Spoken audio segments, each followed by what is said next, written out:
Hi friends, అందరికీ నమస్కారం. Welcome back to Taj cooking channel. ఈరోజు మన కిచెన్లో రెసిపీ వచ్చేసి అన్నీ మన ఇంట్లో ఉన్న వాటితోనే చాలా ఈజీగా సింపుల్గా తయారు చేసుకునే చికెన్తో స్నాక్స్ రెసిపీ ఒక్కసారి మీ ఇంట్లో ట్రై చేయండి. ఇక్కడ నేను 200 గ్రాముల దాకా బోన్లెస్ చికెన్ తీసుకున్నాను. మీరు బోన్తో అయినా తీసుకోవచ్చు. శుభ్రంగా కడిగాక ఈ విధంగా చిన్న ముక్కలుగా కట్ చేసుకోండి.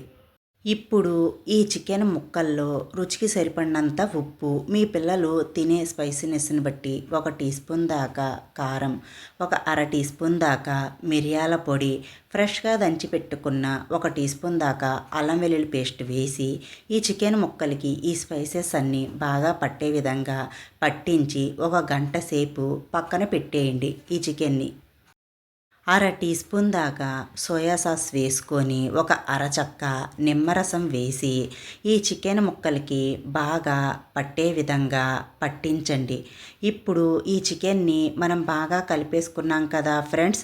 ఉప్పు, కారం, పసుపు, నిమ్మరసం, సోయా సాస్ అన్నీ కలిపేసుకున్న తర్వాత ఇప్పుడు మనం 2 టీ స్పూన్ల దాకా మైదా పిండిని ఇప్పుడు ఈ చికెన్ని మ్యారినేట్ చేసుకోవడానికి 2 టీ స్పూన్ల దాకా మైదా, 2 టీ స్పూన్ల దాకా కార్న్ఫ్లోర్ వేసి ఈ చికెన్ ముక్కలకి ఎలాంటి నీళ్లు వేయకుండా ఈ చికెన్లో వచ్చిన నీళ్లతోనే కార్న్ఫ్లోర్ మైదా అంతా బాగా కలిపేసుకోండి. చికెన్ ముక్కలకి బాగా పట్టే విధంగా పట్టించండి.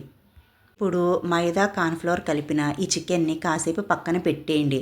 ఇక్కడ ఒక గుడ్డును తీసుకొని దాంట్లో 1/2 టీ స్పూన్ దాకా మిరియాల పొడి, చిటికెడు ఉప్పు వేసి బాగా బీట్ చేయండి. బీట్ చేసిన ఈ గుడ్డుని కాసేపు పక్కన పెట్టేయండి. ఇక్కడ నేను 1 కప్పు దాకా బ్రెడ్ క్రమ్స్ని అయితే తీసుకున్నాను. మనకు ఏ సూపర్ మార్కెట్లో అయినా దొరుకుతాయి. ఒకవేళ మీ దగ్గర బ్రెడ్ క్రమ్ లేకుండా బ్రెడ్ ఉంటే మాత్రం కాస్త ఫ్రై చేసుకొని మిక్సీ జార్లో వేసుకోండి. ఇప్పుడు మనం ముందుగా కలిపి పెట్టుకున్న ఈ కోడిగుడ్డు మిక్సర్లో ఈ చికెన్ ముక్కల్ని ఒక్కొక్కటిగా బాగా కలిపేసుకున్నాక ఇప్పుడు దీన్ని ఈ బ్రెడ్ క్రమ్లో వేసి బాగా కోట్ చేయండి. వీడియో క్లిప్లో చూపించే విధంగా చికెన్ ముక్కలకి బాగా కోట్ చేసి ఇప్పుడు కాస్త దులిపేసి ఈ చికెన్ ముక్కల్ని కాసేపు పక్కన పెట్టేయండి. అన్ని చికెన్ ముక్కల్ని ఇదే విధంగా కోడిగుడ్డు మిక్సర్లో కలుపుకొని ఇప్పుడు ఈ చికెన్ ముక్కని ఈ బ్రెడ్ క్రమ్ పౌడర్లో వేసుకొని దీన్ని కూడా బాగా అప్లై చేసి దీన్ని కూడా ఒక ప్లేట్లో పెట్టేసుకోండి. మా వీడియోకి ఒక్క లైక్ ఇవ్వండి ఫ్రెండ్స్. మీరు ఇచ్చే ఒక లైక్ ద్వారా నా వీడియో అనేది చాలామందికి రీచ్ అవుద్ది. కాస్త మీ సపోర్టు మాకు ఇవ్వండి ఫ్రెండ్స్. మీ సపోర్ట్ కనుక ఉంటే ఇలాంటి ఇంకా మంచి మంచి రెసిపీ వీడియోస్ అయితే మీ ముందుకు వచ్చేస్తాను.